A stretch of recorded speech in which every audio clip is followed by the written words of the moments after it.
Hamıya salam, mənim adım Babayev Məhəmməd və bu günləri mən sizə dizayn sahəsi haqqında danışmaq istəyirəm.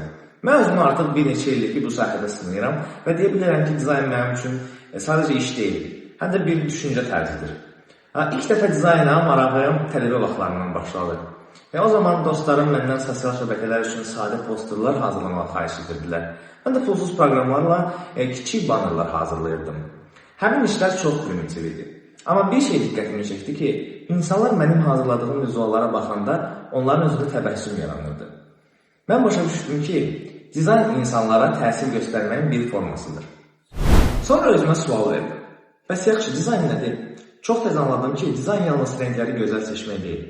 Bu, həm də mesajı düzgün çatdırmaq, insan davranışını anlamaq və funksionallıq yaratmaq deməkdir. Məsələn, yaxşı dizayn edilmiş bir mobil tətbiq düşünün. Siz həmin tətbiqdən istifadə edərkən heç vaxt burada hansı düyməni sıxın deyə sual vermirsiniz. Çünki hər şey intuitivdir. Yaxşı dizayn istifadəçini yaxşı düşündürmür, onu yönləndirir. Mən bu prinsipi öyrəndikdən sonra qərara gəldim ki, bu sahədə peşəkarlaşmalıyam. Bazı bilikləri. Əgər təməl möhkəm deyilsə, heç bir bina ucalmır. Dizayn da belədir. Rəng nəzəriyyəsi. Misal üçün, qırmızı rəng restoranlarda iştahı artırmaq üçün istifadə olunur. Mavi banklarda etibar yaratmaq üçün seçilir. Bu təsirləri bilmədən dizayn etmək olmaz. Kompozisiya. Tutaq ki, siz bir poster hazırlayırsınız. Əgər başlıq çox aşağıda, şəkillər isə üst-üstədirsə, izləyici çaşacaq. Amma qızıl nisbət və balans prinsiplərindən istifadə etsəniz, mesaj aydın görünəcək. Tipoqrafiya. Bəzi insanlar düşünür ki, şrift sadəcə hərfdir. Amma şrift insanın hisslərinə təsir edir.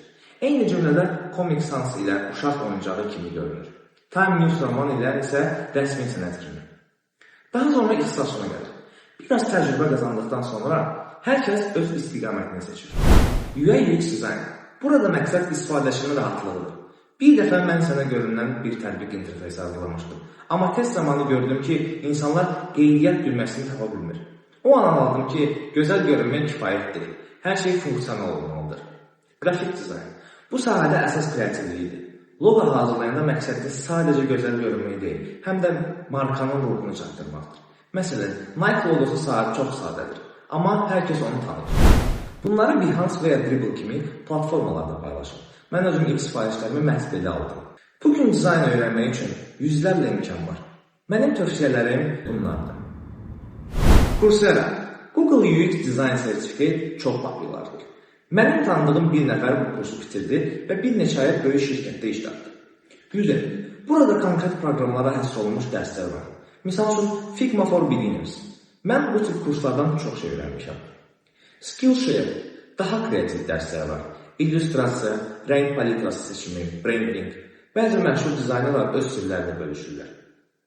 Adobe Certified Professional. Rəsmi sertifikatdır və işə götürənlər tərəfindən yüksək qiymətləndirilir. Gənclər, dizayn sahəsi həm çətin, həm də çox həyəcanlıdır.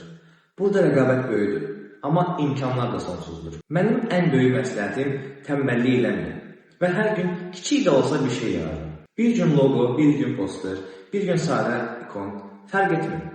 Əsas odur ki, hər gün beyninizi məşq etdirəsiniz. Bəzən elə olacaq ki, heç bir ideya tapmayacaqsınız.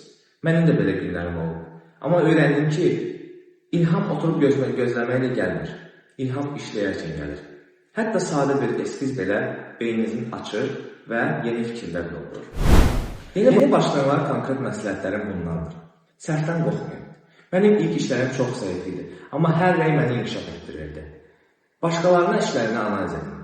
Dribbble və Behance-da gördüyünüz hər işi sadəcə gözəldir deyə keçməyin. Düşünün, niyə gözəldir? Hansı prinsiplərdən istifadə olunur? Portfolyonuzu daim yeniləyin. Yeni işlər əlavə edin. Köhnələri silin. Portfolyo canlı bir orqanizm kimidir. Ən əsası, dizaynla məşğul olun ki, bundan zövq alasınız. Əgər həqiqətən sevirsinizsə, həm peşəkar olur, həm də şəxsi məmnuniyyət qaçılmazdır. Dizayn dünyası çox sürətlə dəyişir. Amma dəyişməyən bir şey var. Yaradıcı düşüncə və çalışqanlıq. Əgər siz bu yolda əzmlə addımlasanız, mütləq uğur qazanacaqsınız. Mənim bugün sizinlə bölüşdüyüm yol xəritəsi, kurslar və məsləhətlər ümid edirəm ki, sizə ilham verəcək. Mən dizaynda ilk addımlarımı atanda çoxlu suallarım var idi. Amma bir şey öyrəndim ki, başlamaqdan qorxma. Çünki mükəmməl an heç vaxt gəlir.